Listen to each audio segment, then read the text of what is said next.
Well, hi, Greg. How are you doing? How are things in Bend today? Well, things are a bit windy in Bend today, Kathleen, but we're set and ready to go. So, hey, everybody, welcome to this week's edition of Well, Innovative hi, Greg. Practices, where How you are get you three doing? How are quick things tips. in Bend today? Just a sec. Well, things are a bit windy in Bend. Yeah. Go ahead. Okay. All right. Hey, take two. Hey, everyone, welcome to this week's edition of Innovative Practices, where you'll get three quick tips, two resources, and a weekly challenge that related to setting up your classroom and getting involved in distance and remote learning situations. So I'm your host, Greg Zorbis, and Kathleen's again with me today from Inspired Classroom. And how are things in Missoula? They're windy, Greg. Seems to be the theme this spring, doesn't it? Oh my goodness. So I hope I think wherever anybody is, they're having a good spring because we've had snow and rain and sun and rain and snow and wind, and it's just been crazy. So, oh well. yeah, we've had all the above here too in Central Oregon, and I think really our weather is pretty similar between Bend and Missoula most times anyway. But yeah, we had snow a couple times last week. The mountains have had a bunch of snow and probably setting records for April snowfall, I would imagine. But that's a good thing. Yep. Well, today, Greg, we're going to talk about tech recommendations for classroom use. And this is something that you started a long, long time ago. We started about 8 years ago, and the way it's changed is pretty amazing. But there are some pretty basic things I think we need to talk about. I think we need to go back to basics and then talk about specific equipment. And I know you worked really hard to get your classroom set up properly for really, we're not talking about the little screens with Zoom and in the hybrid thing. We're not really talking about that. We're talking about using video conferencing in a classroom. And so why don't you walk us through some of those basic tips that you have for that? Yeah, and before we actually get to the three quick tips, let me just preface it with this. My colleague and I, Rob Sparks up in Alaska, it was our goal to really use video conferencing to, like we've talked about in some of the other sessions, we really wanted to bring the world to our classroom, and we really wanted to have students collaborating and working with each other. And what we really felt was important is that the students on the remote side had to feel like they were a part of the classroom. So getting your classroom set up, like the things we're going to talk about today, again, we're not talking about that session that you have to do because you had to make a Zoom call or you had to teach your class because of Zoom, because of COVID. Okay, we're not talking about that. We want to really dive into how video conferencing can really accentuate what you're doing with the curriculum in your classroom. So when we were teaching our class together using video conferencing, and we had our room set up with our hard systems so that we had two screens, one screen at each end of our classroom, not the typical office setup where you might see two screens side by side. We had a screen in front of the classroom that showed the remote students to the rest of the class, where the teacher is typically standing in front of the classroom. Although I like to move around quite a bit when I taught, so I would move around through the middle of my room where kids could always see me, and the kids on the screen from the remote site would be on that screen in the front of the classroom. And then I would be connecting with those kids in my classroom on each side of my classroom, the way I had my room set up. And then a screen at the back end of my classroom where I could look at my students in my classroom and look at the kids that I was teaching in a remote situation. So really, that, if nothing else today, if you're just on the fly and want to get something going, we talked about if you have a guest speaker or something like that, getting those guest speakers on a big screen TV so that the kids feel like they're in the classroom and things like that. So that room setup for us was really important with the two screens at each end of the classroom, so we felt like kids were connecting. That is so true. And it goes to really what I felt like is that there's a couple things that you always need to be sure you've got set up for virtual experiences. One is your camera and what you can see, what your kids can see, and what the speaker can see, and making sure that that is maximized as much as possible. And then the other piece is sound. Because if you can't hear, or the kids can't hear, or the far side can't hear, it's just a miserable experience. So talk to us, give us a couple tips about setting up your camera and using a camera, and then the sound piece of it. Yeah. So again, we had our room set up so that the camera was on me as I was teaching in the front of the classroom. And I could still move around a little bit to the middle of the classroom and such. And the students on the other end, we spoke to this, especially in situations where we were team teaching, or where, like, I had students in my classroom from schools that didn't have I was teaching world history. They didn't have a world history teacher. So I was teaching world history to students in our school district that weren't in my school. They were in my class virtually. So we would talk about the fact that, yes, their cameras were on all the time, and that they had a camera in their room that showed all of them, so that they could be seen by all of the students in my classroom and myself. So it's real important that you get that. Again, we used to always say the teacher you have to reach through that TV screen and grab those kids. Just like when you're in your classroom, you're reaching into those kids and you're, getting to them, make sure they're engaged in what you're doing. And sound, absolutely so important. We just did that exchange with the Irish and Montana students, and we really found that sound was a problem for some of the areas that we had. I shouldn't say maybe it inhibited a little bit of the conversation some of the time, because the sound just wasn't that good. You can't just rely on a laptop and a laptop speaker anymore, especially if you're going to be talking to somebody with an accent, because you got to really be able to hear those words. Right. So I know for me, I was plugging in my external speaker when I was just trying to hear and listen to those other. Right. Well, and I think with the sound, it also goes to setting up your room properly, because I know, like, one experience we had was with students that were in a common area, and there was a lot of background noise and people coming and going and stuff. So you really, if you're going to have a really good virtual experience, I think you need to plan ahead a lot more at first, and get things kind of in place and expectations set, but also just the equipment that you need. And the good news is that, our first unit that we bought to do our work was $30,000. The last one we just bought that does a better job in some respects is a camera with a microphone on it for $169. So the good news is the technology's certainly gotten a lot better and a lot more affordable. So really looking at, if you're going to have multiple experiences, or if you're going to be co-teaching, setting up your room correctly and getting that equipment that's going to help you. I know another thing that we saw that really helped us was there was a classroom that had about three headsets or 4 headsets, and the students with microphones, and the students, when they were asking a question or presenting, used those, and it really helped the far sight students, don't you think?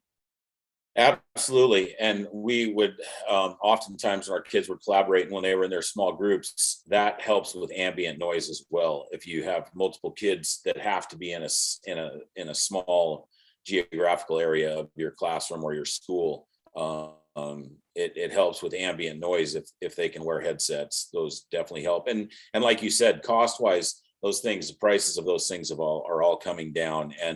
And the reality is I really doubt anything's changed that much, where if you really have something cool going on, teachers out there, if you go ask your principal, he can find you a couple $100 to get a decent camera and a microphone, to help, and or even a couple headsets to help if you have some collaboration stuff going on. Definitely. Yeah, that's So, probably another good way. I think it's what GoFundMe or those pages for teachers to ask for things for their classroom.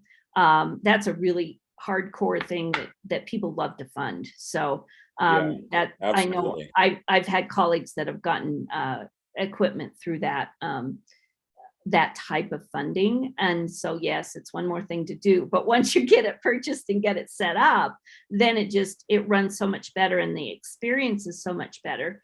I think one other thing I want to talk about, and I don't know, I'm sure you've had this experience too, and we even play with this a lot here, and it's not something that costs money, but it's lighting and camera angles. I know in our last experience with our exchange that you were facilitating, Greg, so amazingly well. The the camera angles weren't always set up ideally, and so sometimes you'd see the nose hair in the kid, and you'd see or just half of a face, or the lighting, and all the lighting really needs to be is finding a lamp and sitting it in front of you instead of behind you. We had one great student presentation and the light was completely behind him, and so all we saw was the silhouette, and it's such an easy problem to solve. Do you have any other tips as far as those things go? Well, window shades is definitely an important piece that would help in some of those cases.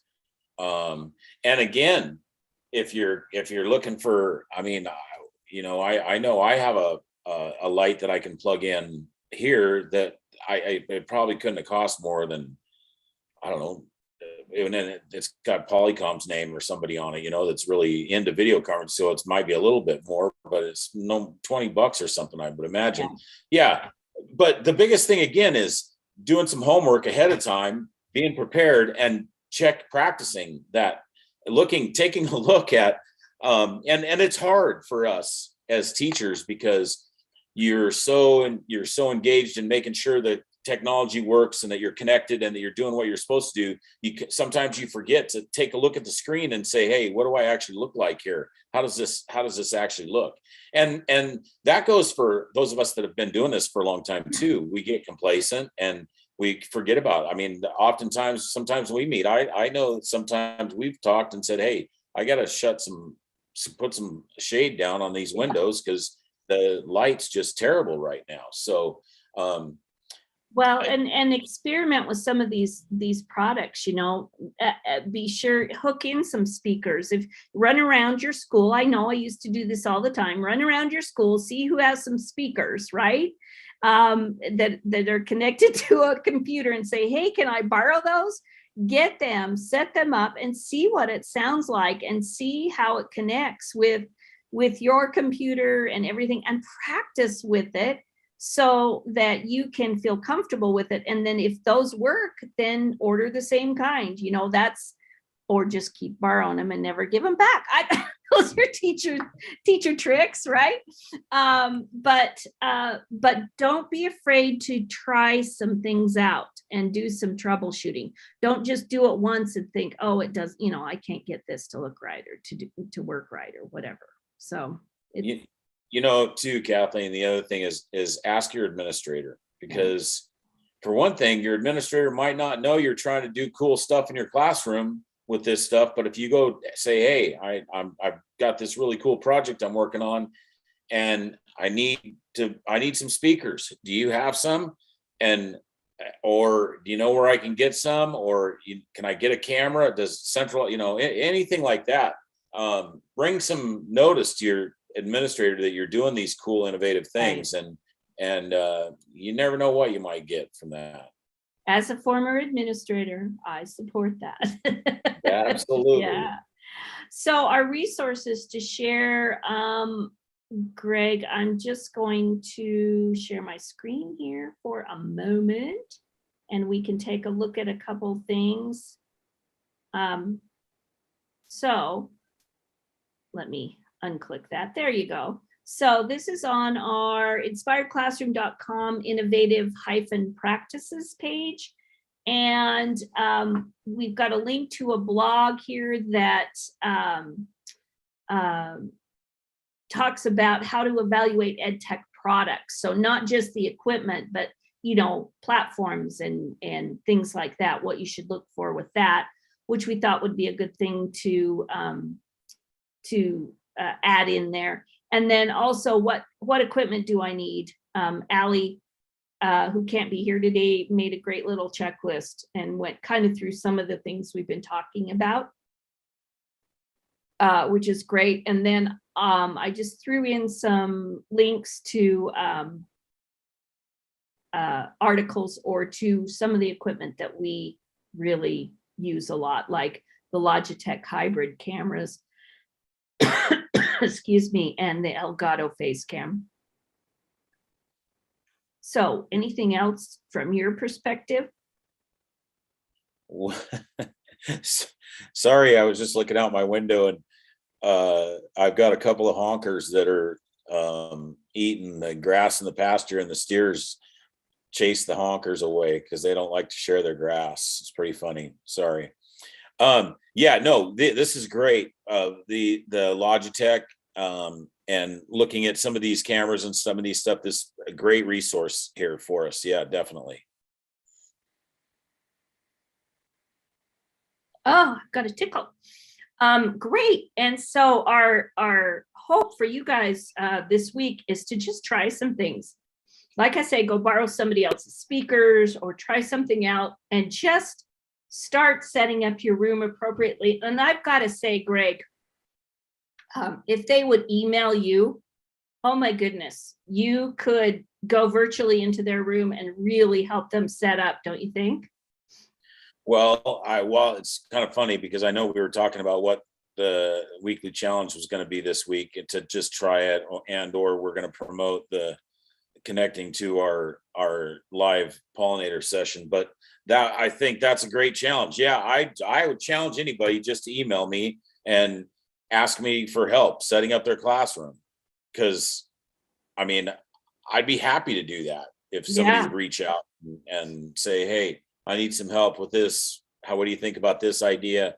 I'm all for it. And yeah, I can connect virtually right into your class and check it out. So let's make that the challenge to say, hey, help me out, help me set up, give me some ideas for my classroom and how I have my room set up. And this is what I can help you set it up.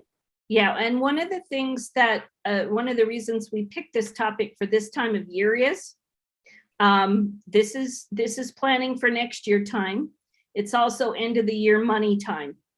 And so if you would like us to, Greg, particularly to help you look at your classroom, see what you need, get it set up, start planning for next school year and get equipment ordered over the summer. I think that would be a great thing to do, because typically this is the time that particularly administrators start thinking about, well, I've got some money left over in the tech budget or, whatever, and puts a call out to teachers, hey, what kinds of things are you going to need next year? So please lean on us a little bit if you'd like to do that, because we can help you, because there's a lot to wade through, isn't there, Greg? There is, but I remember exactly what you just said. Our administrator would come around in the spring and say, hey, we've got this much money and I'm looking for requests right now. Email me what you want and we'll see if we can get it in there. And for heaven's sakes, don't buy equipment that's going to sit in a closet and gather dust. That's right. That drives me crazy. Greg mentioned our pollinator challenge is going right now. We have elementary, middle school, and high school curriculum around pollinators. The elementary one looks at flowers and bees. They learn about bees and they write a 2-voice poem. Our middle school one, we blast the middle schoolers into space, which we've all wanted to do at one point or another, and send them to Mars, and they have to figure out when to unthaw the bees to pollinate the grasslands in the biome that's on Mars. And then high school, really important topic, pollinators and food security. So the challenges around those topics. But really, and we'd love to have you sign up for those. Greg will help you get started. It's a great time of year to do that. It's the time of year when kids are finishing up all other things, they're testing, all of that stuff. This is something that they can do pretty much self-paced, and you don't have to do a lot of planning for it. So it would be a great time to sign up for that and hit those science standards in the spring of the year, when people are getting ready to get outside and do other things. We'd also like to, yeah, hey, go ahead. let's not forget, thanks to MPG, that's free, teachers. It's free. Yeah. You don't have to, yeah. Yeah. And speaking of MPG, we're going to be meeting with Mary Rose Kuhlman, who's a botanist researcher at MPG on Tuesday, May 3rd at 9, 10, 11, 12, 30, 1:30, and 2:30 Mountain Time. Virtually, you can bring your kids in live interactive. She will be there to talk about bees and pollinators, answer questions, or you can see it on the live stream right on this page right there. So we'd love to have you sign up, and all you have to do is click the button, sign up, and again, super free. So that's pretty cool. Anything else Awesome that we need to chat about today? I don't think so. I'm anxious to get an email saying, hey, help me set up my classroom. That would be so fun. We would celebrate when we do a happy dance. Perfect. Okay, well, thank you, everybody. And thank you, Greg, again. And we'll see you in 2 weeks for another edition of